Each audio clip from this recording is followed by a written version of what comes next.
Welcome to Mystic Realms Recap. Links are in the description below. Please show some love of the author and me. On to the show. Why are you here, Lux? GAAP asked. Did your breakthrough fail? Lorelei looked at the half-elf in disdain after seeing that he was still an initiate. Kieran, on the other hand, laughed out loud because the shocked expression on GAP's face was priceless. I still haven't broken through, Master, Lux replied. Then, what are you doing here? GAAP inquired. He could feel his cheeks burning with embarrassment because his disciple suddenly popped out of nowhere, and he was about to brag on how amazing the half-elf was. I'm here because I need to break through, Lux answered. Huh? GAAP blinked. You came here because you need to break through?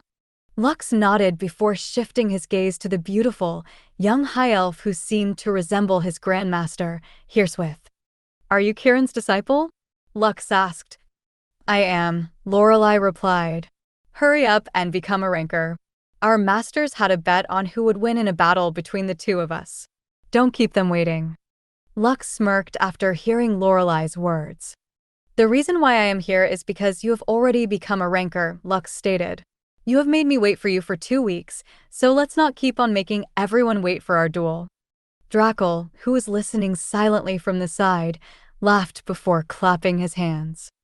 Wonderful, a battle with an entire realm as a disadvantage, Drackle said as he clapped his hands. You remind me of what I was like when I was your age. Handsome, bold, courageous, and last but not the least, someone who had confidence in his abilities. Since he is already here, let's get that duel started. Kieran and Lorelei both looked at the half-elf as if he had some mental issues. The two of them didn't expect that a mere initiate would dare to challenge a ranker in a duel. GAAP, who was feeling embarrassed earlier, chuckled. He had completely forgotten that his disciple was different from the rest, and he could freely fight against low rankers even though he was still an initiate. Well, I hate bullying the weak, but since they asked for it, make sure to beat them good, Lux, GAAP said. Of course, Master, Lux stated. I will make both of them understand what kind of necromancer I truly am. Kieran shifted his gaze from Lux to the old halfling who seemed very confident about his disciple's chances of winning. Is this just foolish bravado? Kieran thought. These two idiots are probably just bluffing. After coming to this conclusion, Kieran rested his hand over Lorelei's shoulder and nodded his head. Teach this fool what a true necromancer is like, Kieran ordered. As his senior, you should correct his false confidence and bravado before it ruins his life forever. Yes, Master, Lorelei replied before shifting her gaze to the half-elf in front of her. What's your name? Lux von Kaiser, Lux replied. Just call me Lux. Lorelei said. Remember the name of the person that will teach you on how to become a proper necromancer. Lorelei? Lux smiled. Very well, Miss Lorelei. Teach me on how to become a proper necromancer. I, on the other hand, will teach you humility because it seems that you have none of it. The two disciples looked at each other in contempt, while their masters glanced at Drackle, who had just finished drinking his cup of wine. Very well, I will be the one to officiate this match, Drackle declared. Don't worry, I swear on my handsome face that I will not let any of you die. Well, if you die by accident, that can easily be fixed. The Vampire King smiled evilly as he crossed his arms over his chest. After all, we are all necromancers here, Drackle stated. Raising the dead is one of our specialties. All of the other necromancers, who were also loitering around, looked at the two teenagers with anticipation. Life in the sacred land was quite boring, and they were in dire need of entertainment.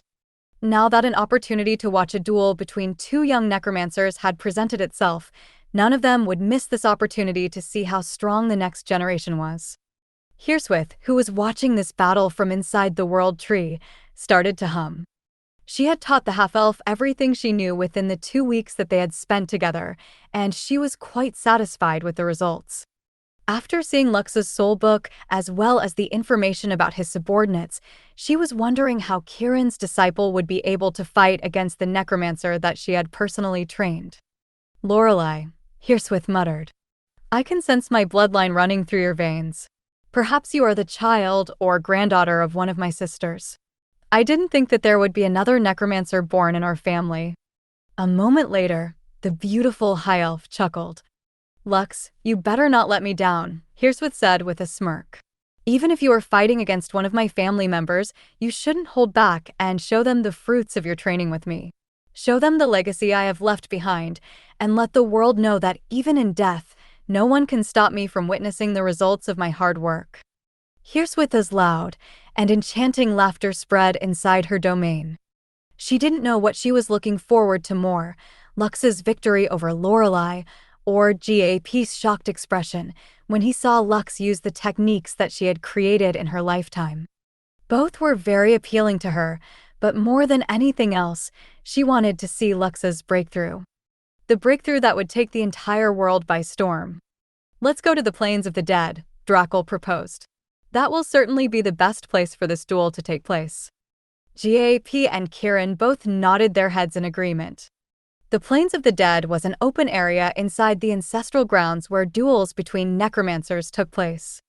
This was one of their favorite pastimes, especially when they were testing the strength of their undead subordinates in real battle. Lux and Gap followed behind Drackle, while Kieran and Lorelei walked a few meters behind them. The master and disciple pair were talking through telepathy, and Kieran was telling Lorelei that he should make sure to humiliate Lux in front of all the necromancers that were going to watch the battle. "Don't worry, master," Lorelei replied. "A mere initiate will not be able to defeat me." "I'm not doubting your ability, Lorelei," Kieran replied. "I am more concerned that GAP's disciple might use some underhanded tricks during your battle. That old halfling had a lot of tricks under his sleeves, and he won't bat an eye at playing dirty during a duel." "Understood." Lorelei nodded. "I will pay attention to any foul play." Just like Kieran had said, he had complete trust in his disciple's ability to defeat GAP's disciple. For him, Lorelei was the most talented necromancer of the young generation. Given her royal and ancient bloodline that came from the High Elves, her magical powers were off the charts. Also, her affinity with necromancy had far surpassed Kieran's expectations. This made him very strict while teaching her the proper ways of necromancy because he didn't want to waste her talents. "GAP, I don't know what tricks you are hiding, but your farce ends here." Kieran sneered inside his heart. "You should have stayed in Zangrila. If you had, you wouldn't suffer today's humiliation in front of everyone." Kieran had long wanted to teach GAP a lesson, but the head of Memento Mori had forbidden all of their members from touching him. Although the old halfling's master, Hirswith, had broken her ties with the organization, it didn't change the fact that the leader of Memento Mori had raised her like his own daughter. Since GAP was Hirswith's disciple, he made sure that none of the members of his organization would antagonize the halfling, which they had obeyed reluctantly. Now that an opportunity had presented itself to indirectly humiliate GAP, Kieran was sure that his leader would turn a blind eye to this incident, even if it happened to reach his ears. Plains of the Dead. The dozen necromancers that had been staying at the ancestral grounds all watched from a distance as Lux and Lorelei faced off against each other. GAP and Kieran stood a few meters apart from each other on the side as they waited for the battle to start. "It has been a while since I've seen a duel between necromancers as young as the two of you are," Drackle said. "This battle is anything goes. Try not to kill your opponent, but if someone were to really die, I guess it can't be helped. Although I am the referee, I am merely here to stop the battle if someone surrenders or loses consciousness. I'm not your parent, so don't look at me to ask for fairness. Both of you should bear the responsibilities of your actions, as proper necromancers do. Do I make myself clear?" "Loud and clear," Lux replied. Lorelei only nodded her head and smiled at her opponent. "Don't think that I will take it easy on you just because you're an initiate." "Sure," Lux smirked. "Knock yourself out." "I wonder, just where is that confidence of yours coming from, half-elf?" "You're about to find out." Since the two teenagers were raring to go, Drackle no longer delayed the battle and declared the start of the duel. Duel start. As soon as he gave the cue, Lorelei summoned a horde of skeletons that numbered in the tens of thousands. For necromancers, the bigger their undead army was, the stronger they were. This was a fact, and most necromancers who had become a ranker could command over 1,000 of them. But Lorelai's undead army was simply too many. It numbered in the tens of thousands, which could only mean one thing. She had either desecrated an entire graveyard, or she found an ancient battlefield and raised the fallen soldiers to become her minions. GAAP and the other necromancers who saw this glanced at Kieran, which made the latter chuckle. "What's wrong?" Kieran asked everyone with a smile. "Where did she get this many undead soldiers?" GAAP asked. "That's a very silly question to ask, GAAP," Kieran answered. "Wars are constantly happening everywhere in the world. My disciple and I simply cleaned up what remained from the battlefield, that's all." "Or you wiped out an entire kingdom and turned their soldiers into undead minions," GAAP snorted. "That's what you're known for, right?" Kieran the Undertaker. "And you're known as GAAP the Coward," Kieran laughed. "The necromancer who ran away when his master was being besieged by the champions of the Divine Army." GAAP sighed. "This joke of yours is getting old, Kieran. Both of us know that you're spouting *T. Really? When my master was surrounded by the champions of the Divine Army, I stayed and fought until the bitter end," Kieran stated.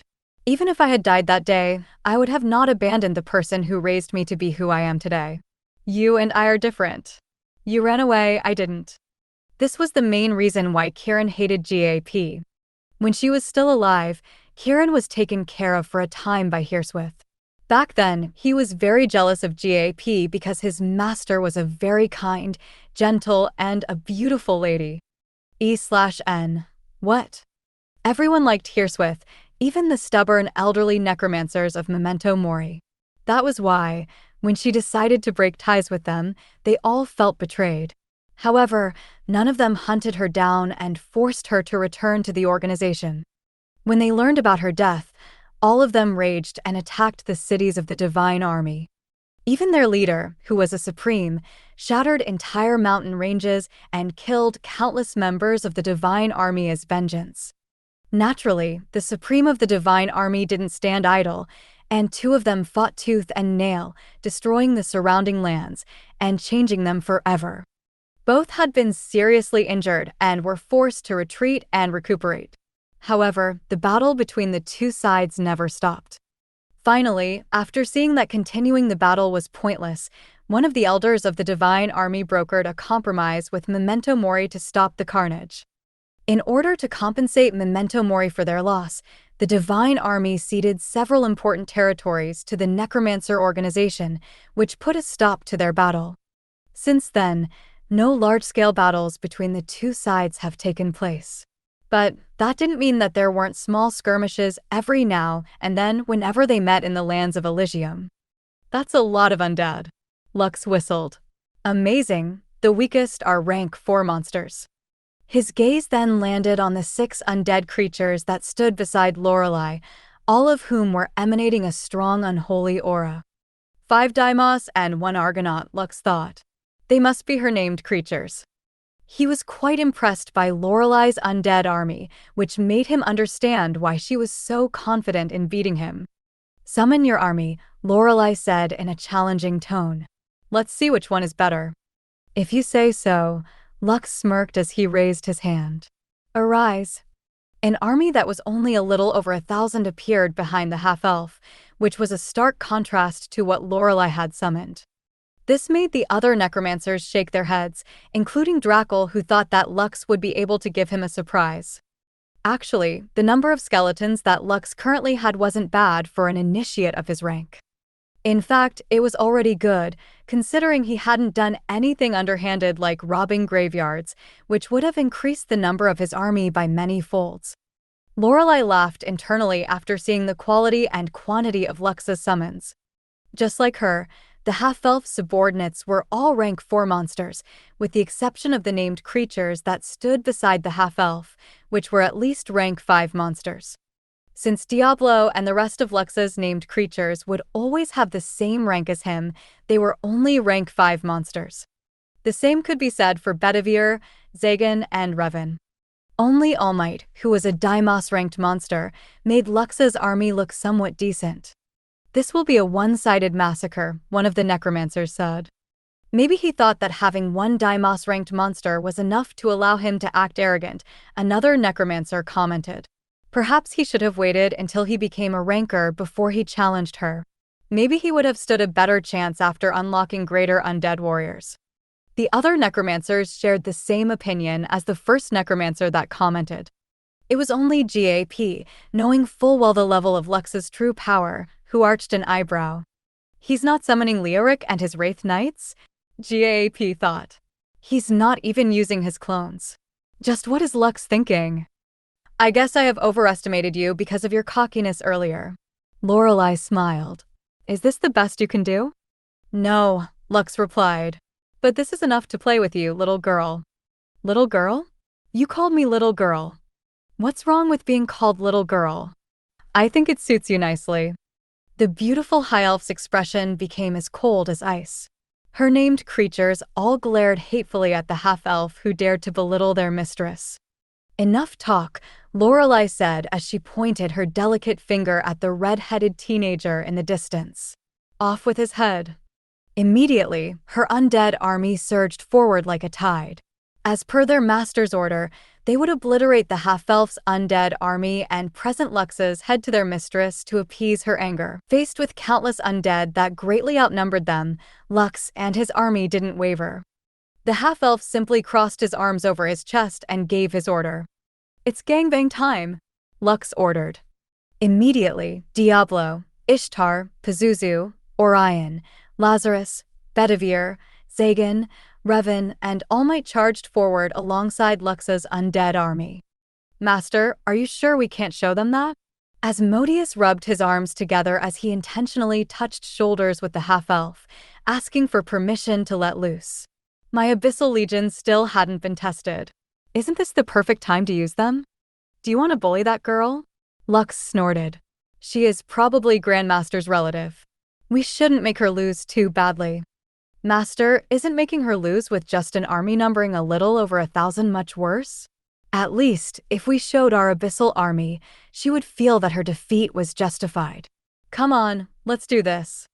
We can't do that, Lux replied. After all, the quest we received earlier told us to win with just this much. If we add more, the world blessing will decrease as well.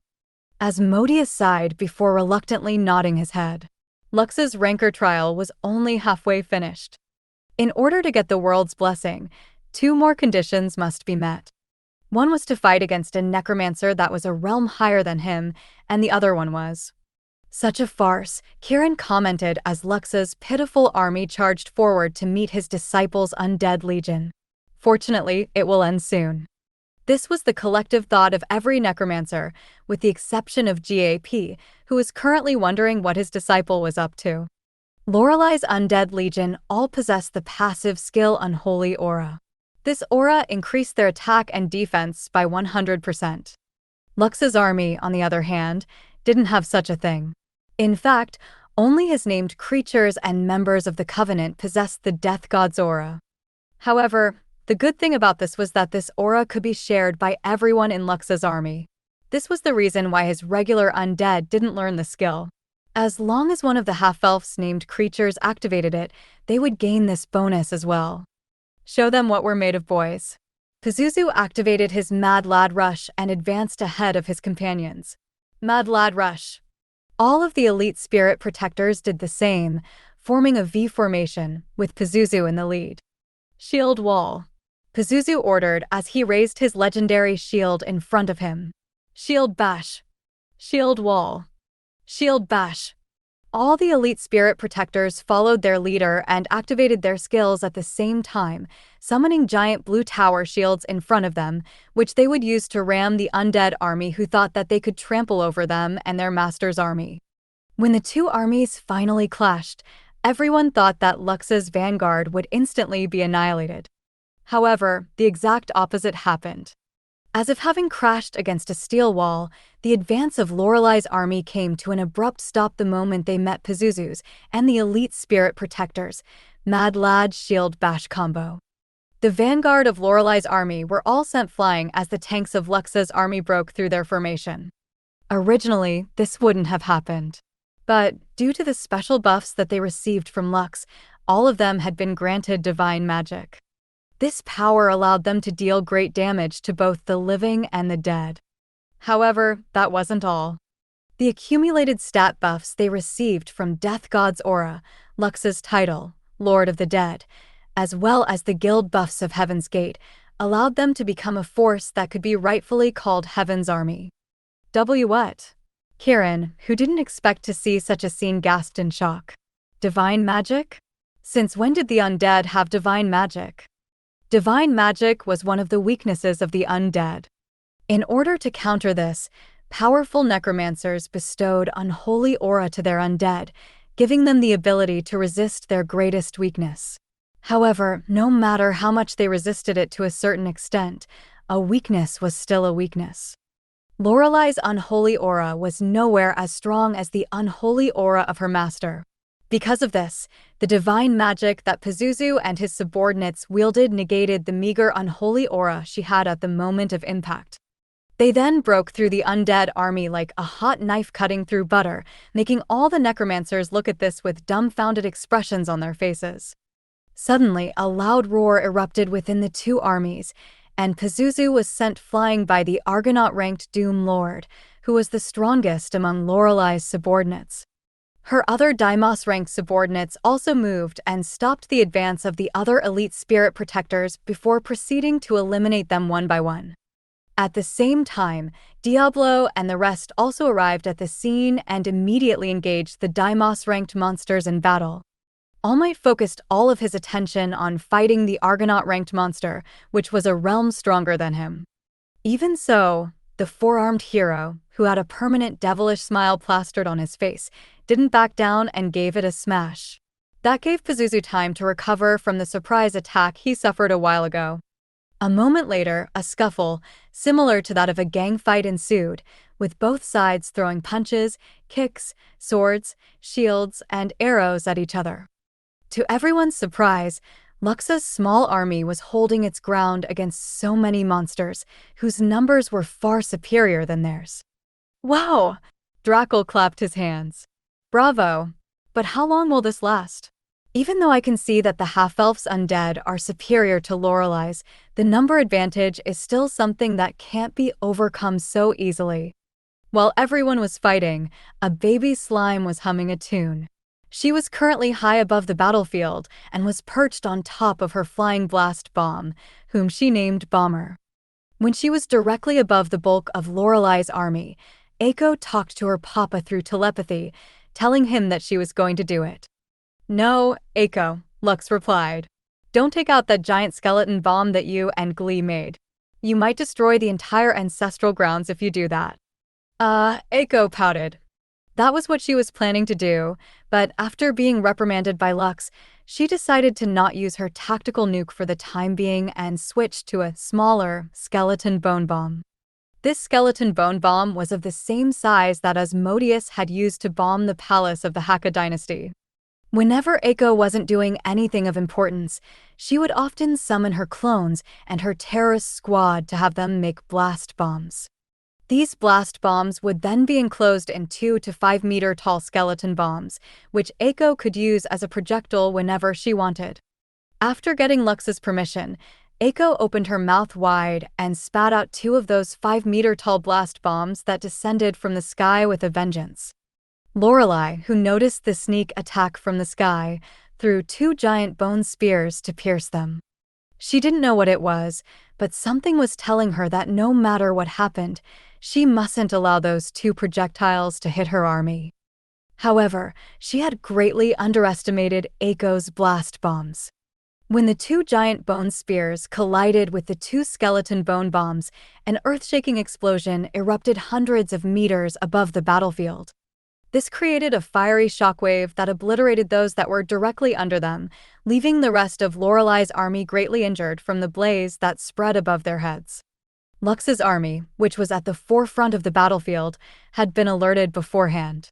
So when the skeleton bombs exploded, all of them took a defensive stance, minimizing the brunt of the aftershock that came from their fairy princess weapon of mass destruction.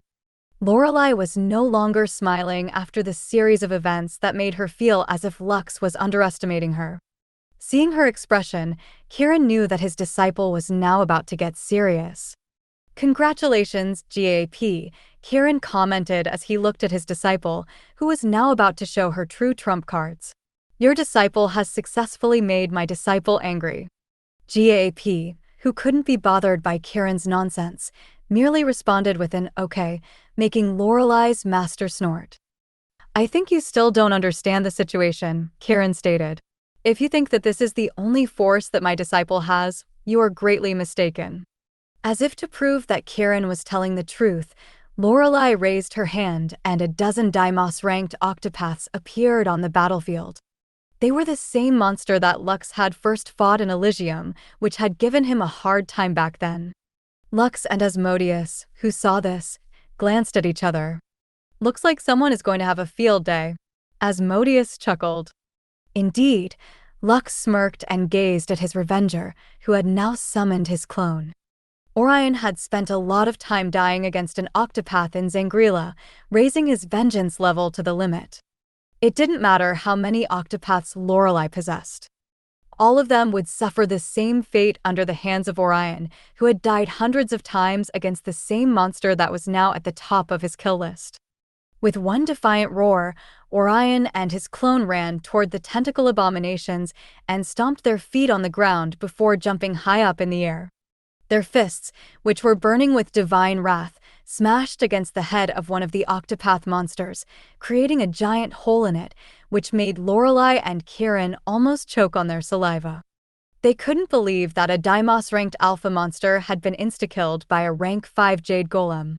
"Why are you surprised?" Lux's teasing tone snapped Lorelai and Kieran from their daze. "Since you have summoned Deimos-ranked monsters, it's about time to summon mine as well, no?" Lux said. "Come, Greater Light Elemental." The Light Elemental, which Lux once summoned inside Whitebridge City, appeared in front of him and began shooting laser beams like a gangsta at Lorelai's army. Although he was very tempted to summon King Leoric's Wraith Knights as well, he thought that this was already overkill, so he put this idea on hold for the time being. Lorelai's face had now become flushed and her breathing had become ragged. Seeing this reaction, Kieran became worried that she might actually use her strongest trump card, which he told her to only use as a last resort when her life was in danger. Drackle, who was enjoying the battle in the front row seats, wasn't aware of Kieran's worries. Because of this, he didn't notice right away that the sky above their heads was slowly, but surely, turning crimson, which had never happened before in the Necromancer's ancestral grounds since he had become its guardian. "One of the conditions has been met," Hirswith said softly from within her domain. "Now, the last and final one. It is also the riskiest of all." Although she had a calm expression on her face, deep down, she wasn't as calm as she looked. The last condition that needed to be met for Lux to become a ranker carried a great risk that even she didn't know if he would succeed at or not. For now, the only thing she could do was wait. Wait for the time when Lux would take that leap of faith and understand what staring death in the face really meant. Orion, who had seen his mortal enemy, rushed like a mad lad alongside his clone. After insta-killing one of the octopaths, he targeted another one, which made Lorelai cry out in shock. These were Deimos-ranked abyssal monsters, not regular monsters one could easily find anywhere. Octopaths were the all-rounder of the abyssal race because they could attack and defend at the same time. However, against the Revenger, who had his stats multiplied thousands of times, no Deimos-ranked octopath, and probably even Argonaut-ranked octopath, could survive his burning fists of fury. "Rage Fist!" Orion and his clone shouted and punched forward. A divine phoenix that radiated divine energy flew toward his target and immolated it upon impact.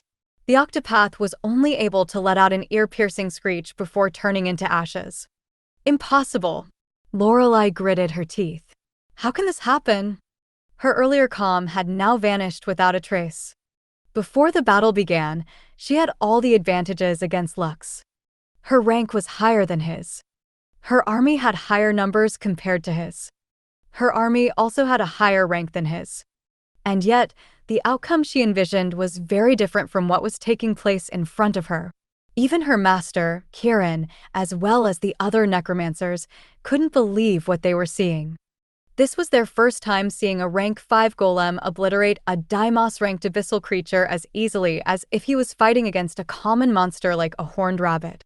Orion wasn't the only one who was on a killing spree. The greater light elemental had annihilated countless undead just a few minutes after it had been summoned. With its light affinity, which was the weakness of the undead, its attacks dealt truly devastating damage. Just like all of Lux's summons, the light rays of the greater light elemental had also been imbued with the divine element. Light magic was already a big threat to the undead, and now that it was paired up with divine magic, the chances of surviving the elemental's attack decreased drastically. Although Lorelei still had tens of thousands of undead under her command, she knew that it was only a matter of time before all of them were annihilated. Suddenly, a change happened on the battlefield. All of Lorelei's named creatures disengaged from their fight against their opponents and charged toward the half-elf, who was at the rear of the army. Even the undead ignored their opponents and made a beeline toward the master of the enemies they were facing. "Look, master. Here they come," Asmodeus said while rubbing his hands. "Should I show them what I can do?" "No need," Lux replied. "Someone else will handle the rest for me." As soon as the red-headed teenager finished his statement, his firstborn, Diablo, appeared in front of him. Riding on his nightmare horse, the Death Knight charged toward the upcoming army and raised his sword, which he had been using ever since Lux had given it to him. Its name was Blood Moon, Randolph's mythical weapon, which he had forged before he had acquired the Transcendent Flames. After mastering his newfound power, the blacksmith reforged his greatest creation, raising its rank and upgrading it to a legendary weapon. Hellfire Annihilation. Diablo slashed sideways, creating a crescent crimson blade that flew toward the undead army that was targeting his master. Due to the number of monsters that had died on the battlefield, Diablo's attack stat had increased drastically, slicing anything that the crimson blade made contact with in half. Although All Might was the strongest member of Lux's covenant and Asmodeus could copy all of the half-elf skills, Diablo didn't mind it one bit. For him, Lux was his sole reason for living, and anyone that dared to point their weapons at the half-elf would have to go over his corpse first. The Death Knight had long felt that something was changing inside of him. It was as if he was ready to evolve and take that next step to become stronger. It was not only Diablo who felt this way. In fact, Lux's entire army, with the exception of his covenant, was on the cusp of evolving. Whirlwind Slash. Diablo once again slashed sideways, instantly killing everything within a 100-meter radius around him. A moment later, a rain of divine ice arrows descended from the sky. Not long after, an icy mist spread in the surroundings as Ishtar's attack slowed and killed those that were able to get past Diablo's defenses. Ishtar, who was now riding on top of one of the plague wing gargoyles, unleashed a flurry of arrows from above. She was Lux's second-born, and from a simple skeleton hunter, she had evolved into a Night Stalker, granting her the ability to move in the shadows, similar to Draven. From the rear of Lorelei's undead army, a dust cloud could be seen. The cause of this dust cloud was none other than Pazuzu and his clone, who both had once again activated their Mad Lad Rush. He was Lux's third named creature, and the half-elf had obtained him in the Dungeon of Dominion. In every clash, he would usually be the first to die. But he was fine with that. He had a role to play, and that was to ensure that his comrades were safe from harm, which he had looted from the general of the Hakka dynasty, Ronan, who had tried to take advantage 1116 of Garrett's disappearance to force himself on the great general's wife. His title as Fortress Defender was not just for show. With one mighty shield bash from him, he sent one of Lorelei's named creatures, who was a Daimos-ranked creature, flying. Although he was only a rank 5 monster, everything he possessed was all legendary equipment, all of which he had looted from the general of the Hakka dynasty, Ronan, who had tried to take advantage of Garrett's disappearance to force himself on the great general's wife. Fortunately, Lux was there so the worst-case scenario didn't happen. And now, clad in legendary equipment from head to toe, Pazuzu smashed his spiked mace against another of Lorelai's named creatures, making it fly sidewards. High above the battlefield, the great flame skull, Lazarus, hovered in a stationary spot. His eyes burned with great ferocity as he opened his mouth wide, unleashing a cone of cold flames that was also imbued with divine magic. The role he played in Lux's army was a magical turret that shot countless magical spells at their enemies, supporting his allies on the battlefield. As for Orion, he had just killed his 5th octopath, and he intended to kill all of them before they could even say the word, brah. Last but not the least was Asmodeus. The Archlich's unique title was Lord's Equal. This meant that any skill that Lux possessed, with the exception of his draconic arts, Asmodeus had them as well. Gaining Lux's permission, the Archlich summoned his 2 trusted subordinates, Ithaqua and Morpheus, before summoning his own skeleton gangbangers, skeleton arcane archers, steel golems, and liches. The Archlich didn't bat an eye and merged the skeleton gangbangers and steel golems, creating 2 Deimos-ranked centimanes on the battlefield. Kill them all in the master's name, Asmodeus ordered as he spread his arms wide. Praise the sun. The 2 Hecatontries also spread their arms wide before swatting Lorelai's Deimos-ranked subordinates. Aura, aura, aura, aura, aura, aura. One of the centimanes shouted as it unleashed a barrage of palm strikes at the undead army, crushing them like bugs. Mutta, mutta, mutta, mutta, mutta, mutta. The other centimanes also didn't hold back and started their own rampage, face-slapping anything they could reach. Lorelai clenched her fist before glancing in her master's direction. Now that it had come to this, she was planning to use her ultimate trump card to end the battle. Kirin, who saw his disciple's glance, frowned before reluctantly nodding his head. This was a battle with their dignity on the line. They couldn't be choosy with the methods they were going to use.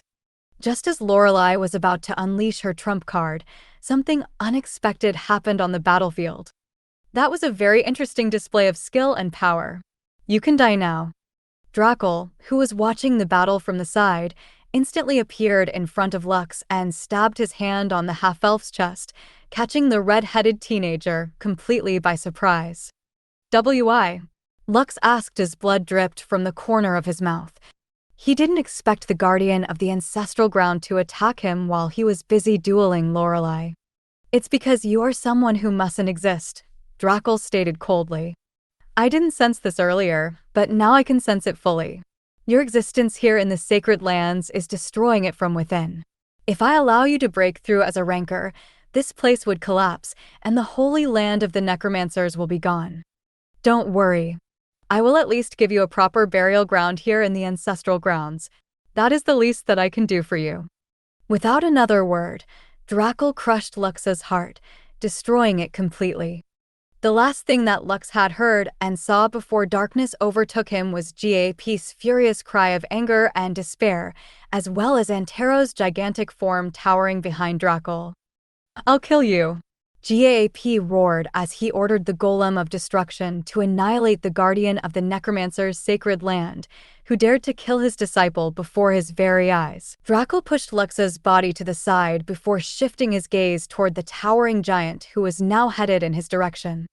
The guardian of the sacred lands smirked before disappearing from where he stood and appearing right in front of Antero. "You might be indestructible, but here in the sacred lands, I am supreme," Drakel declared as he met Antero's punch with a punch of his own, stopping it completely. "I apologize for killing your disciple, Gap. In order to compensate you, I will scour the world for the most gifted child that possesses the affinity of necromancy. I will also open the treasury of the sacred lands and allow him to raise his rank at a rate never before seen in the world. In just a month, I promise you that he will become a high ranker, even a saint, after 2 years. That is the least I can do for your loss." "Screw you," Gap roared as blood dripped from the corner of his lips. "Kill him, Antero. Use my entire life if you have to." GAP only had one disciple in the world, and before he could even nurture him fully, he died before even becoming a ranker. He had already witnessed how his master died in the past. Now, his only disciple died before he could even do anything. GAP's heart was bleeding due to anger, guilt, as well as depression from what had just transpired. Because of this, he threw all caution to the wind and ordered Antero to use his entire lifespan to avenge his disciple, whose limitless potential was nipped in the bud by the very guardian whom all the necromancers in the world trusted. Drakel sighed because he understood that GAP was not in the right state of mind to talk to him right now. I'll just knock him unconscious first and deal with the aftermath later, Drakel thought. It is truly a pity. I really liked the boy. However, since I had to choose between him and the sacred lands, he could only die. This place will always be my priority. The heavens above their heads had now completely turned red. A moment later, something landed on Drakel's face, making him frown. Wiping his face, he glanced at his finger and saw what seemed to be blood. Before the Guardian could even understand what was happening, blood began to rain down from the sky. The battle on the ground had come to a complete halt, and all of Lux's named creatures and members of his covenant knelt in front of their master's body, crying tears of blood. Slowly but surely, all the undead in Lux's army turned into particles of light. Diablo, Ishtar, Pazuzu, Orion, Asmodeus, and Lazarus all started to turn transparent as the warmth on their master's body faded away. None of them expected this to happen, and before they could do anything, their master had already met his end. The members of Lux's covenant were also slowly turning transparent as well. Their powers and life were linked to the half-elves, so his death was their death as well. Lorelei watched the scene with a conflicted look on her face. She also didn't expect something like this would happen, and right now, she was at a loss about what to do. However, when the rain of blood started to fall within the sacred lands of the necromancers, she felt as if her very own blood was starting to stir. Her instincts were telling her that something was about to happen, and whatever it was, it would change her life forever. Kieran, who also sensed the sudden change in the environment of the sacred lands, hurriedly appeared beside his disciple.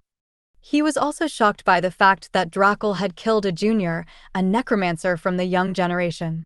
Because of this, he decided to protect Lorelei at all cost, just in case Drakel chose to target her next. All of the other necromancers were confused as well and couldn't understand why Drakel did what he did. The only thing they could do now was watch the battle that was making the lands tremble as tears of blood fell down GAP's face ceaselessly. No one knew if these tears were from the blood rain or his eyes. The only thing they did know was that the old halfling was completely heartbroken and devastated, even offering his entire life to avenge his disciple. "This is futile, GAP," Drakel said as he once again blocked Antero's fist that was aimed at him. "As long as I am here in the sacred lands, nothing can defeat me. Even if a supreme were to fight me right now, the one who will face defeat will not be me." GAP slowly raised his head as he looked at the Vampire King, who had an apologetic look on his face. He could feel his life ebbing away as Antero's rank slowly advanced to demigod. What the old halfling was doing right now was releasing the seal that his master had planted on Antero's body, which would allow the Golem of Destruction to fight at its peak potential. "You killed my disciple because you said that his breakthrough would destroy the sacred lands, right?" GAP raised his hand as the final seal that bound Antero was about to be released. "In that case, I will destroy this place myself. This is the only way that I will be able to face my master in the afterlife. A sacred land that has forsaken one of its own people doesn't need to exist." Just as GAP was about to unleash hell upon the world, a voice reached his ears, making him pause before he could break Antero's last seal. It was a voice that he hadn't heard in a very long time, and it made him wonder if he was already at death's door and if his master, Hirswith, had come to pick him up. Suddenly, the loud tolling of a bell reverberated not only in the Necromancer's sacred lands, but also across the entirety of Elysium and Solais. It reached the far corners of both worlds, making everyone who heard it raise their heads toward the sky in awe of what was about to come. Lux's body, which was laying on the ground, slowly floated towards the sky. As if it were being pulled by a mysterious force, the blood rain all flew toward the half-elf, coating his body entirely in blood. Even the blood-soaked ground wasn't spared. The blood that originally dyed the ground scarlet turned into a blood mist and flew towards Lux, whose entire body was now encased in a dome of red blood. The sacred lands began to tremble as if it was feeling afraid of what was about to happen next. Drakel, who had also noticed the changes, frowned as he blocked Antero's punch with a punch of his own. However, unlike what happened earlier, Antero's punch broke Drakel's arm and sent him crashing toward the ground, making the Vampire King cry out in pain and surprise. The sacred lands is afraid and has stopped giving me its blessings, Drakel, who didn't expect that the power, granting him the strength to challenge Antero without any effort, would disappear without a trace. He could only grimace as he slowly propped himself up and braced for the golem's next attack. But it never came. GAP stared at the dome of blood that was hovering above the heavens with a hopeful gaze as blood trickled from the corner of his lips. Out of nowhere, a gigantic skeleton king, who was just as tall as Antero, materialized behind the dome of blood and held it with its bony hands. Soon after, a singing that could only be described as angelic reached everyone's ears. The red sky that covered the entirety of the sacred lands turned blue, and for the first time since its creation, sunlight bathed the world with its divine light. A crown made of light appeared above the gigantic skeleton's head, making all the necromancers below the rank of supreme all kneel subconsciously towards it. Even the necromancers in Elysium and Solais did the same. They all knelt because they felt that it was the right thing to do, despite not knowing what was happening. As if waiting for that moment, Hirswitha's voice, which was filled with excitement and jubilation, spread across Elysium and Solais, informing everyone that the dream she had long chased throughout her life had finally become a reality. Hirswith spoke with trembling lips as she spread her arms wide, her voice being carried by a mysterious power for everyone to hear. All things are equal in death. Let this be a sign. But do not hold thy breath that necromancy can't be divine. The words she had spoken that day would be remembered and talked about for many years to come. For it was the day when the world came to a complete standstill, as all hearts started to beat as one. The sound of an elf crying as she held onto her dead baby spread in the surroundings. Surrounding her were other elves who had come to bid goodbye to the child who was supposed to become part of their small village. Unfortunately, the baby boy passed away minutes after it was born into the world. Lux watched the scene and knew with utmost certainty that the child in the elf lady's arms was him. No, it wasn't him. It was the vessel which his broken spirit had merged with when he came to Solais. Full moon hung in the sky that night, and through her pained sobs, Lux came to realize how heartbroken the lady was. Although I wasn't able to give you love and happiness, I will not forget to give you a name, the elf lady, whose name was Adeline, said sadly as she finished writing her son's name on the wooden slate. Lux. That was the name that Adeline had given her son. That name meant light. A name that was supposed to bring light to her world. Unfortunately, it wasn't meant to be. Adeline's mother wrapped her arms around her daughter as her husband took the basket holding his grandson's body. With determination, he walked toward the river. "Let me send you off, my dear grandson," Adeline's father sadly muttered. "I pray that the spirits will guide your soul to the promised paradise where we shall meet when our time has come as well. Forgive us for being unable to give you a proper burial." Suddenly, a little elf girl started to sing. It was the song of parting that the elves sang when their loved ones had departed the world. Soon, the other elves joined in the singing as they sent the youngest member of their clan on his journey to the afterlife. Adeline's father gently put down the basket on the river. He gave his grandson one last glance before finally letting go. Adeline wailed and her mother struggled to hold her in place. She had a feeling that if she didn't hold her daughter properly, Adeline would jump into the river and bring the basket back to the shore. "Sleep, child," the patriarch said as he cast a sleeping spell on the struggling young lady. This was the only thing he could think of to prevent Adeline from acting recklessly. Lux watched the scene with a sad expression on her face. The grief on his mother's face before she was forced to sleep using a spell made his heart ache. However, this was something that had happened in the past, and no matter what he did, there was nothing he could do to change it. Soon, Lux found himself floating in the air. He had no control over his body, and he could only watch as the events transpired in front of him. He saw how the basket steadily floated on the river until it was caught up in a strong current, pushing it farther away from the elven lands, where the child should have spent his childhood in the company of his mother and his grandparents. Several hours later, he saw a blue meteorite trailing across the heavens. As it descended toward the land, it grew smaller and smaller until it merged with the body of the dead baby. A low yet audible gasp of breath reached his ears as the baby took his first breath after his death. Little by little, the baby's paleness went away, and yet he still looked very frail. If the basket had hit a boulder in the river or had been capsized by one of the river animals that swam past it, that frail baby, who had just regained his life, would have met another untimely death. Fortunately, nothing happened. The basket floated peacefully down the river as the baby slept without making a sound. Many hours later, the baby floated in the territory of the giant river crocodiles, who were in their mating season. The alpha males of the group were fighting in order to gain the right to mate with the females. However, this battle came to an abrupt halt when they heard the sound of a baby crying. Their gazes shifted to the basket that was floating toward them and saw the helpless. The other crocodiles who noticed the baby swam toward the basket in an attempt to call dibs on the free snack that was floating in their direction. At that exact moment, an old lady riding on top of a white hippopotamus jumped over the heads of these crocodiles and snatched the basket before it was too late. Angered by the trespasser who had come to steal their snack, the alpha crocodiles blocked her way. "We don't have to make a big deal out of this small matter," the old lady, whom the baby would later call Grandma Vera, said to the two giant crocodiles, whose bloodshot eyes had locked onto her small frame. "I'm taking this child with me, so get out of my way." Lux, who saw the scene, gave his grandma 2 thumbs up due to how awesome and majestic she looked at that moment. He had no recollection of how his grandma had picked him up in the river.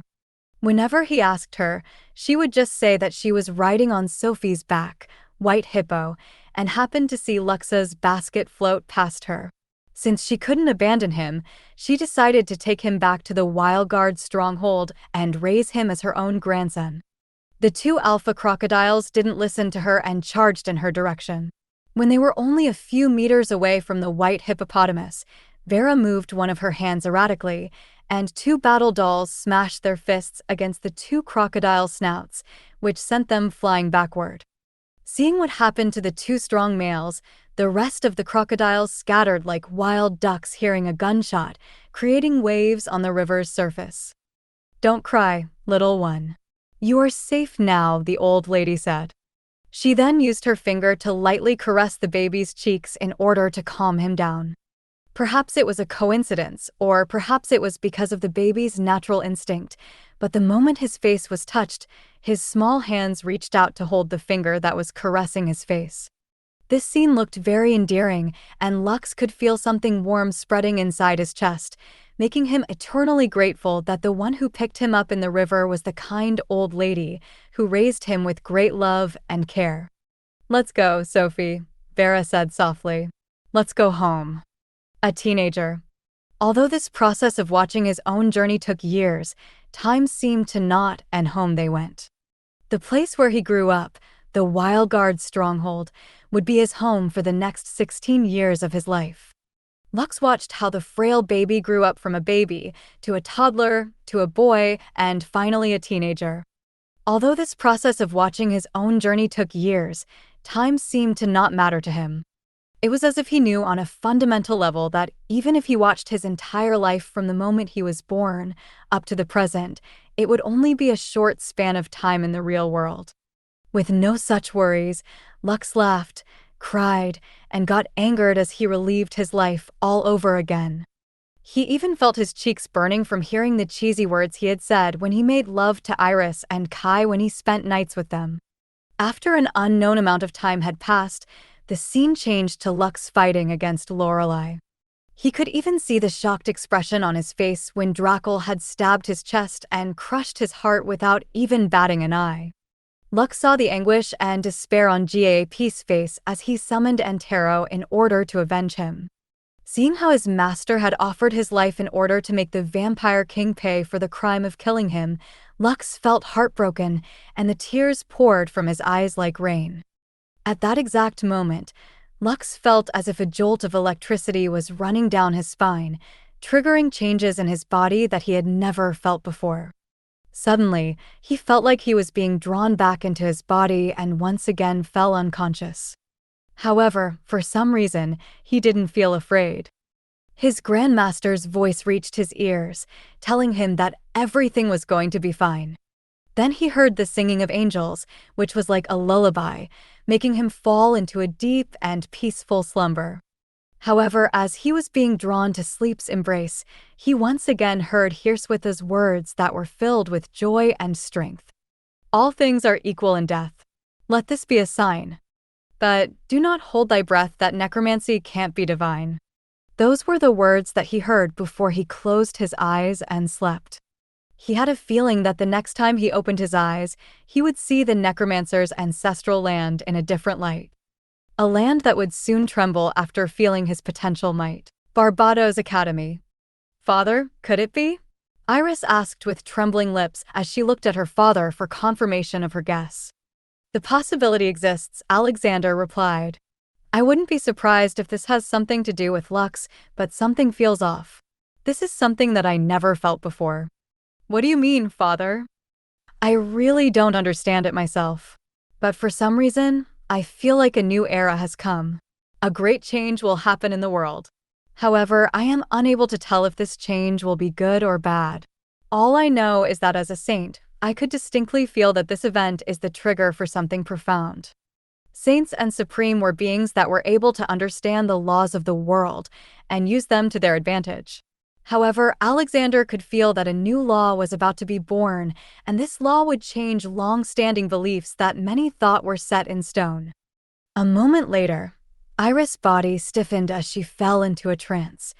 She felt something warm and gentle wrap itself around her, raising her rank slowly until it reached the peak of the initiate rank. The warmth she felt was very familiar.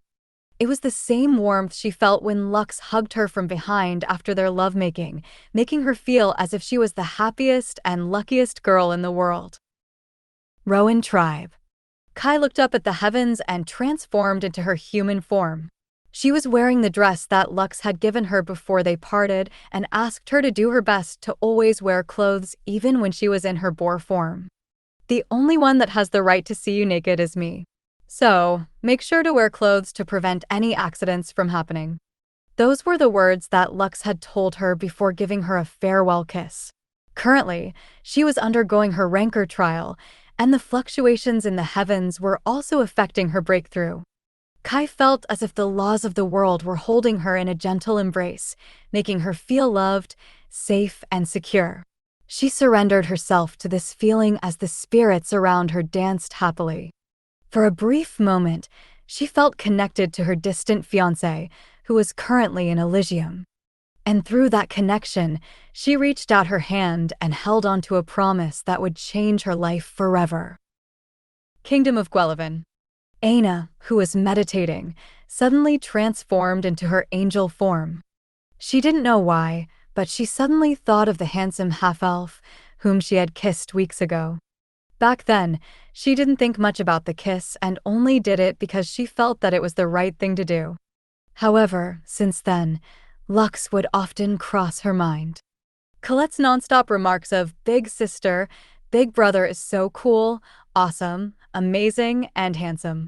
Wouldn't it be nice if the two of you get married? Didn't help either. What is going on? Aina muttered as the divine power within her body started to tremble, as if it was feeling afraid of something. This has never happened before. She had just heard the voice that came from the heavens, making her feel as if she had touched something fleeting while in a meditative state. Did something happen to him? Aina thought as the image of the smiling half-elf popped inside her head. She then closed her eyes and placed her palm over her chest, feeling her heartbeat. "I don't know what's happening, but I pray that you are safe," Aina said in her heart. "I still owe you a favor, so be safe until I return it." Karshvar Draconis. Valerie woke up abruptly from her slumber. She had just dreamed of Lux, and the two of them were doing stuff that was very unfamiliar to her. She could vaguely remember herself saying in her dream that they mustn't do it or she would get pregnant. However, Lux's calm and gentle voice only told her, "I will take responsibility and ask your father to go fishing with me." This wasn't the first time that Valerie had dreamt of something like this. After meeting Lux in the outer reaches, something awakened inside of her. For a long-lived race like dragons, Valerie was still a child in her father's eyes. However, the Dragon King wasn't aware that she was maturing at a very fast rate, and had he known, it would have made him happy and worried at the same time. Happy because his beloved daughter was starting to become mature, and worried because of the things that were still too early for her to know. "Sir Lux," Valerie said softly as she covered her face with both hands. "Why are you always on my mind?" The peerless beauty of the dragon race didn't know the answer to this question. All she knew right now was that her heart was beating wildly inside her chest as the image of the handsome half-elf once again appeared in her mind. Within the most desolate place in Agartha, a young lady with long pink hair raised her head. Whether she looked up, down, left, or right, all she could see was darkness. Maddening darkness that could have driven anyone crazy. Fortunately, her willpower was stronger than most people's, for it was the only thing that she possessed. Born as the Lady of Misfortune, she was imprisoned in a place where no one could reach her. A place where she would spend her days staring at the endless darkness, which had become her dear friend and companion. However, today was different. Within that darkness, a ray of light suddenly appeared. Aurora raised her trembling hands as if to embrace that warm light, filling up her lonely heart with the warmth that she had never felt before. Lux. A name escaped her soft and seductive lips, triggering the ray of light to intensify. She had only met him for a brief moment, and, even then, she thought that it was just a fleeting dream. A hallucination that was created by her desperate heart and mind that craved for someone to talk to. Someone to hold her in that cold and lonely darkness that was slowly turning her heart into stone. "You're real," Aurora said with trembling lips as tears streamed down the side of her face. "You're so warm." Lux, who had appeared in front of her, spread his arms wide and wrapped her in a firm yet gentle embrace. "Soon," Lux whispered in her ears. "I will come for you soon. Wait for me, Aurora." Aurora replied through pained sobs as she hugged the half-elf, not caring whether he was an illusion or not. "I'll wait for you. Come and find me." Lux continued to hug the trembling girl in the darkness until her tears stopped completely. Only when Aurora regained her calm did the image of the half-elf disappear.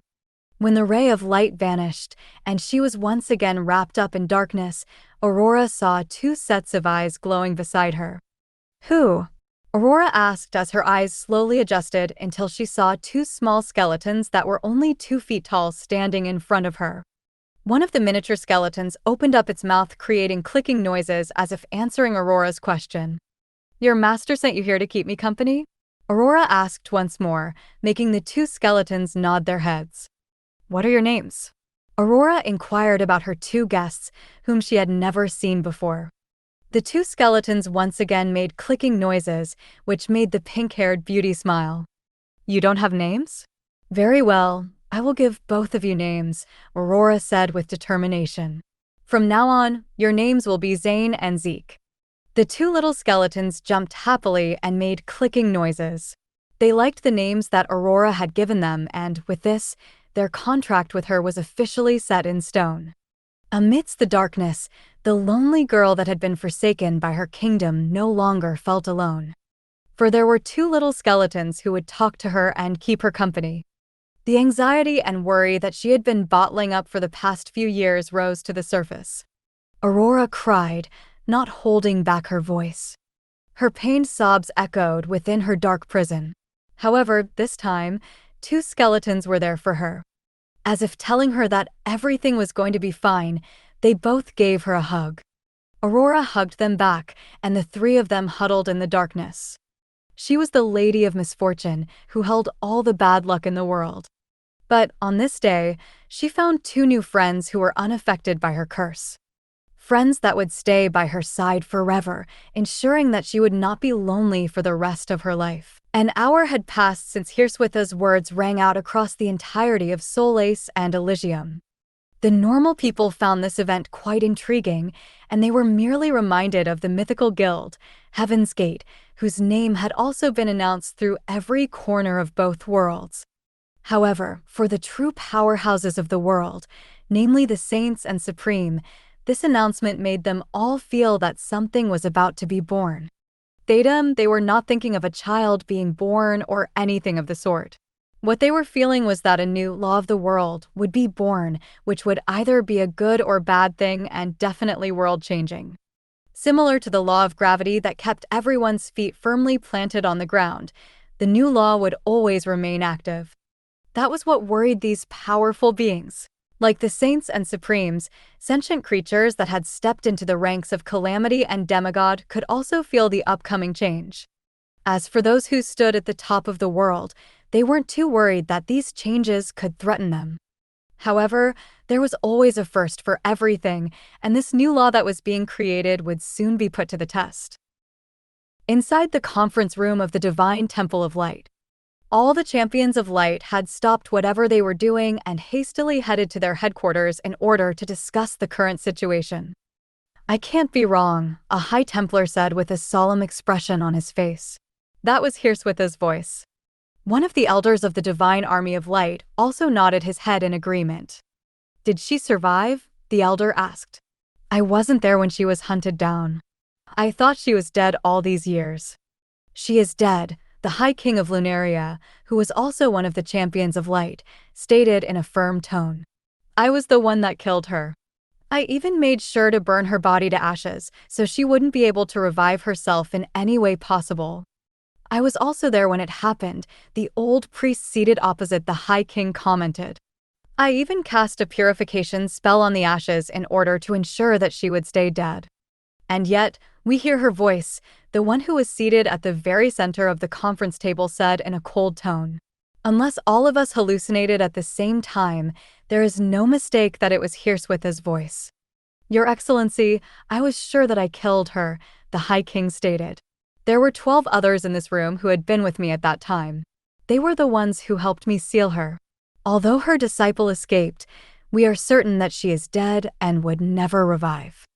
The 12 other champions of the Divine Army all nodded their heads to affirm that they were indeed there when they put an end to the life of the heretic, who was at the very top of their order's kill list.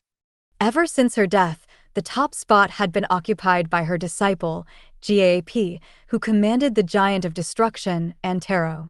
Let's say that you have indeed killed her, the sovereign of the Divine Army who commanded all of the Divine Champions, as well as the Army of Light, started in the same cold tone that he used earlier. However, do not forget that she is a necromancer. A very peculiar one who had not only stepped onto the path of necromancy, but dared to tread the path of light as well. She was a heretic through and through, which was why we hunted her down. Such an existence cannot be allowed to live, and yet, here we are, talking about her and wondering if she's really dead. An awkward silence descended inside the room as the champions glanced at each other, unable to say anything after hearing their sovereign's words. "Let's set aside Hirswith for now," the Oracle of Light stated. "I used divination in order to get to the bottom of things. Although Hirswith did have a connection with what happened an hour ago, she was not the main focus of this incident. At most, she is just a supporter." The Oracle of Light narrowed her eyes before waving her hand. The image of a giant skeleton king, holding a dome of blood in its hands, appeared in front of everyone. Gasps of surprise spread inside the room as the champions of light and their sovereign looked at the ominous-looking undead in front of them, who was just as tall as the golem of destruction that they feared to a certain extent. "This is the only thing that I saw when I used my divine artifact to pinpoint the cause of this incident," the Oracle of Light said. Currently, that giant skeleton king is inside the Necromancer's sacred lands. The only reason why I managed to catch a glimpse of it is because the veil that protected the holy land of the Necromancers had disappeared. Even so, my divination was only able to capture this figure before it lost all of its power. If we want to know what is going on, there is only one thing we can do. The expression of everyone inside the room turned serious after hearing the oracle's words. There was only one way to know what was happening, and that was to go to the Necromancer's sacred land. If we do this, we will be breaking the agreement, the old priest said anxiously. If we step into their sacred lands, I'm afraid that they will. The old priest didn't need to finish his words because everyone inside the room understood it very well. Their Supreme was still recovering from the injuries that he received after duking it out with the Supreme of Memento Mori, who had also suffered grievous injuries. All eyes then landed on their sovereign, waiting for his orders.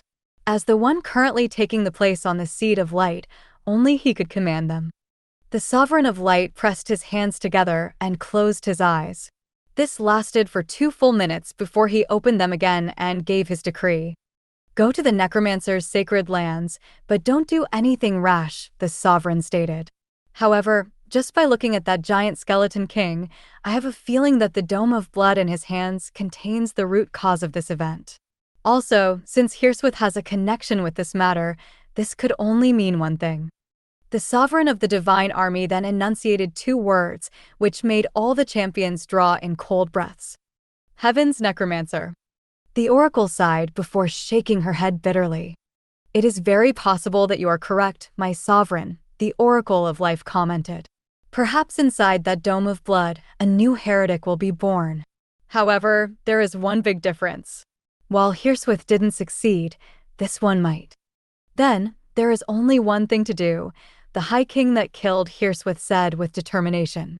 Since it still hasn't been born, how about we kill it first? But what about the agreement? The old priest asked. We might all go to war again if we do this. The Sovereign of Light lightly tapped the top of the table to get everyone's attention. Let's check the situation first, the Sovereign of Light said. However, if an opportunity presents itself, it is best to nip all problems in the bud before they can contaminate the world. Even if that means going to war again, this is something that we should do. After all, we can't have a necromancer who also wields the power of the divine. This is something that mustn't be allowed. If we turn a blind eye to this, then there is a possibility that he will target the divine army when he becomes strong enough to do so. By then, we might not have the ability to fight him because he'd be immune to the holy powers that we wield. No one in the room said anything and simply listened to their sovereign's words. After a few minutes, they too thought that this was the most logical thing to do given their situation. In order to not alert Memento Mori, we will only send a small group to infiltrate the Necromancer's ancestral lands, the Sovereign of Light stated. I will only allow 6 of you to go. I cannot leave this place because my movements are being closely monitored. It is up to everyone in this room to decide who will be the swords that will stop this heresy from being born. The first one to stand up was none other than the High King of Lunaria. I will go, the High King said. If this is really related to Hirswith, then I need to be there to see with my own eyes if she is still alive or not. The Sovereign of Light nodded his head. Who else wants to go with him? The old priest raised his hand, and so did the High Templar that spoke earlier. 3 more champions of light raised their hands to confirm that they were going as well. Very well, now go, the Sovereign of Light decreed. Even if the outcome is war, do what you must do. Our duty is to protect this world. We don't need any variables that are outside of our control. As soon as he gave his decree, the 6 people inside the room all stood up and bowed to their sovereign. A moment later, they hastily left in order to travel to the sacred lands of the Necromancer to carry out their mission. All things are equal in death, let this be a sign. The Sovereign of Light snorted. Hirswith, don't hold your breath. Your necromancy will never be divine. Ispor Frieden, the ancient city of the High Elves. Dear Hirswith, she, a beautiful elf lady who seemed to be in her early 30s, covered her trembling lips with her right hand as tears streamed down her face. I heard her as well, Judith, a handsome elf who was around the same age as the elf lady, replied with a smile. Without a doubt, that is our Hirswith. All these years. I thought she was dead, the woman said through sobs. I miss her terribly. As do I, my love, the handsome elf replied. But I don't dare to hope. I witnessed how our daughter was killed. Her body was burned into ashes using the moon crystal. This is why, all these years, I treated her as though she was really dead. Even hearing her voice like this doesn't mean that she is really alive. Perhaps it is only a fragment of the will she left behind that spoke those words. The elf lady sobbed once more, for she too didn't dare to hope. She had carried the pain of losing the youngest of her 3 daughters, and she couldn't bear to cling to the illusion that she was still alive. The handsome elf hugged his wife and let her cry on his shoulder. Although his face looked calm on the surface, deep down, he was also heartbroken. Such was the fate of the parents who loved their child, whom they had raised with great love and care for the past 100 years. Headquarters of Memento Mori. Several necromancers gathered together for the first time in many years.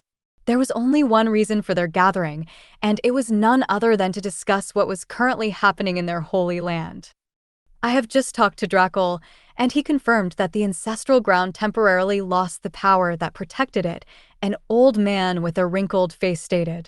After hearing his report, I asked him, and he confirmed that although everyone there heard Hirswitha's voice, no one saw her. Your Excellency, what is the cause of this incident then? A middle-aged necromancer asked. Our spies in the Holy City had said that all the champions of light had gathered inside the divine temple. Perhaps they are discussing this matter as well. Knowing them, they are probably feeling pretty anxious right now, an old woman sneered. They killed Hirswith because they didn't want her to become a heaven's necromancer, an existence that they deemed as the greatest heresy to their divine order.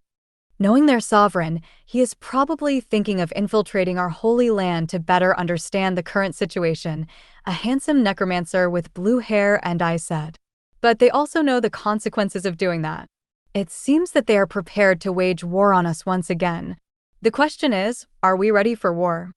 All the necromancers in the room smiled after hearing the blue-haired necromancer's words. None of them were afraid of war because they had a nearly limitless number of undead warriors that they could call upon when the fighting really did start. However, they couldn't wage war right now. The reason was simple. They were putting all of their manpower and resources into something that would make even the divine army of light fear for their lives. Because of this, all of the necromancers of Memento Mori that were inside their headquarters were unable to fight right now. Only those who were doing field work and those that were teaching their disciples were spared from this monumental task. Drakel has temporarily lost the protection of the sacred land, and he is now merely an ordinary saint, the wrinkled old man stated. Kieran is also there, but if the champions of light were to really come, just the 2 of them will not be enough. Indeed, the old lady commented. I'm sure that Kieran will prioritize protecting his disciple, Lorelei. As for the other necromancers gathered there, at most, there is only a handful of high-rankers who can't do anything against the saints. Knowing the divine sovereign, he will not send a lot of people to check the situation in our ancestral lands, the blue-haired necromancer said. I think it is safe to say that they only have one goal, and that is, kill GAP's disciple and crush Hirswitha's dream all over again. The necromancers all sighed, for they too knew that this was something that had a high chance of happening. None of them had anticipated such an event to transpire, making them feel helpless in the current situation. All of their ranks had regressed, and they were now only at the peak of A rank. As much as they wanted to help, there was nothing they could do. If their mortal enemies discovered their current situation, they would break all pretenses and use this as an opportunity to wipe all of them from the face of the world. I've already told Drakel that none of us can move, the wrinkled old man said sadly. If GAP wants his disciple to survive, the only thing he can do is pray that Drakel will regain his powers and protect his disciple. However, knowing Drakel, he might even help the divine army get rid of the half-elf instead of extending his hand to help. I guess there is only one person who will stand up against them, the old lady commented. Indeed, the blue-haired necromancer sighed. GAP. I don't know how much of his lifespan remains, but even if he manages to fend off the champions of light, I'm afraid that it will be his last battle in this world. A pin-drop silence descended inside the room as the necromancers of Memento Mori pondered about how they might be able to salvage the situation. At that moment, a black-robed man entered the room, making everyone's gaze land on his body. "What?" the black-robed man asked after seeing that everyone was looking at him in a weird manner. "Perfect timing," the old lady said before clapping her hands together. "A hero has arrived." "Indeed," the blue-haired necromancer said. "This must be fate. During this troubling hour, someone is going to stand up for the team." The other necromancers inside the room all nodded their heads as they too voiced out their agreement to the blue-haired necromancer's words. The black-robed necromancer, who had no idea of what was happening, felt like he had entered the headquarters at the wrong time. He had been busy doing field work and hadn't participated in any of their guild's meetings for the past 2 years. "Dylan, I have a favor to ask," the wrinkled old necromancer said. "Can you do us a favor and go to our ancestral grounds right now? We need you to protect Hirswitha's grand disciple from the divine army of light." "Surely, you can do this favor, right? After all, you still owe Hirswith many favors." The black-robed man found himself unable to even say anything as the members of Memento Mori listed all of the things that he owed Hirswith when she was still alive. "See, can you at least tell me what's going on first?" Dylan didn't know if he should laugh or cry at the sudden guilt-tripping methods that his comrades were using against him. He had just returned to ask everyone if they also heard Hirswitha's words an hour ago, which was something he found very hard to believe. Dylan didn't expect that as soon as he arrived at their guild headquarters, he would be sent out on an errand to visit their holy land. After being briefed on the current situation, the black-robed man no longer tarried and left the place as if his pants were on fire. If the one he needed to save was truly Hirswitha's grand disciple, then he would definitely extend his help. That was the only way he could repay Hirswith for saving his and his daughter's life during a time when all hope was lost and the gods of the world refused to hear his prayers. Necromancer's ancestral lands. GAP sat on a bone chair, drinking a special tonic prepared by his named creature, with an appearance of a young lady with blue hair and dressed in a gothic dress. "Master, you should take better care of yourself," the blue-haired lady said in a worried tone. GAP didn't reply and simply drank his tonic in silence. He was feeling extremely lethargic, and if one looked closely, a few wrinkles had been added to his face. The young lady, whose name was Carol, sighed in her heart as she stood beside her master, ready to assist him with anything he needed. Not far from Lux's master, Kieran, Drackle, and Lorelei also sat on bone chairs. They would give the old halfling sidelong glances from time to time and then shift their gaze back at the giant skeleton king, who remained unmoving as it held the dome of blood in his hands.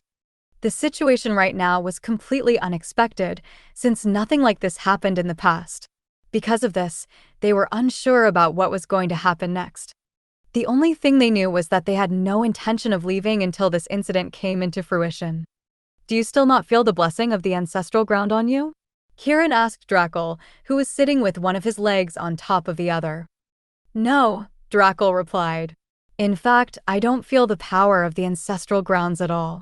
If I am so bold to make an assumption, I would say that it has gone into hiding or hibernation." The guardian of the ancestral grounds helplessly sighed before shaking his head bitterly. "I think you've made a permanent enemy of GAP, Kieran smirked. Fortunately, he didn't fully unseal Antero and ordered him to turn you into meat paste." Drackle simply snorted, but didn't give any reply. The Vampire King didn't think that what he had done was wrong. He was simply acting for the benefit of their holy land. However, if only he knew beforehand what was going to happen next, he would have stayed his hand, and perhaps Lux wouldn't have undergone his breakthrough. Suddenly, a frown formed on Drackle's face as he turned his head to look at the east. Seeing his reaction, Kieran also frowned and shifted his gaze in the direction where, "It looks like we have some uninvited guests," Kieran stated. "Judging by their aura and strength, our dear guests are certainly from the divine the Vampire King was looking." "It looks like we have some uninvited guests," Kieran stated. Judging by their aura and strength, our dear guests are certainly from the divine army of light. Drackle narrowed his gaze. There are at least 5, no 6 of them. All of them are saints. For some reason, I'm not surprised to see them snooping here. What are we going to do? Kirin asked. Drackle shrugged. Although I am still a saint, fighting against 6 is too much even for me. Especially now that I have lost the protection of the ancestral lands. If they came here a few hours ago, I would have wiped the floor with them without breaking a sweat. Lorelei, who was silently listening at the side, still had a calm look on her face. However, deep inside, she was feeling anxious. She and her master had witnessed how the champions of light eradicated a vagabond necromancer who was not affiliated with Memento Mori. The poor individual didn't even stand a chance, and his body was burned to ashes until nothing was left. Don't worry, Lorelei, Kirin said. They won't dare attack us. Unless they want an all-out war, they will refrain from targeting the members of Memento Mori. Drackle also nodded his head in agreement. The Divine Army of Light also knew that he was the guardian of the ancestral grounds. They would still think twice about attacking him, even if they were to know that he had lost the blessing of their holy land. A moment later, the Necromancers, who also felt the approaching danger, all gathered beside Drackle, hoping that their guardian would protect them from the people that hunted them down. Drackle didn't say anything and allowed them to stand behind his back. Even though he had lost his divine protection, he wouldn't just turn a blind eye when outsiders rampaged inside their holy land and killed the people who treat it as sacred. They're probably here for Lux, Lorelei commented. Master, what shall we do? Are we going to help? Kirin hesitated a bit before glancing in GAP's direction. It was impossible for the old halfling to not feel the presence of such powerful individuals coming their way. A minute later, Kirin resolved himself before giving an answer to his disciple. Your safety is my priority, Lorelei, Kirin stated. I have no obligation to help GAP defend his disciple. But Master, weren't you on good terms with Lady Hirswith? Are you going to abandon her grand disciple? Kirin didn't know how to reply to Lorelei's words. He indeed owed Hirswith a favor in the past, and he wouldn't mind returning it now. However, if anything happened to Lorelei, the royal high elf family would never forgive him. I'll say this now. I will not move to protect that half-elf, Drackle said. However, you can leave your disciple by my side. Feel free to stick your nose into this mess. I'll keep her safe for you. After hearing Drackle's assurance, Kirin nodded his head in understanding. Since his disciple's safety was no longer a concern, he would at least extend his help to the best of his ability.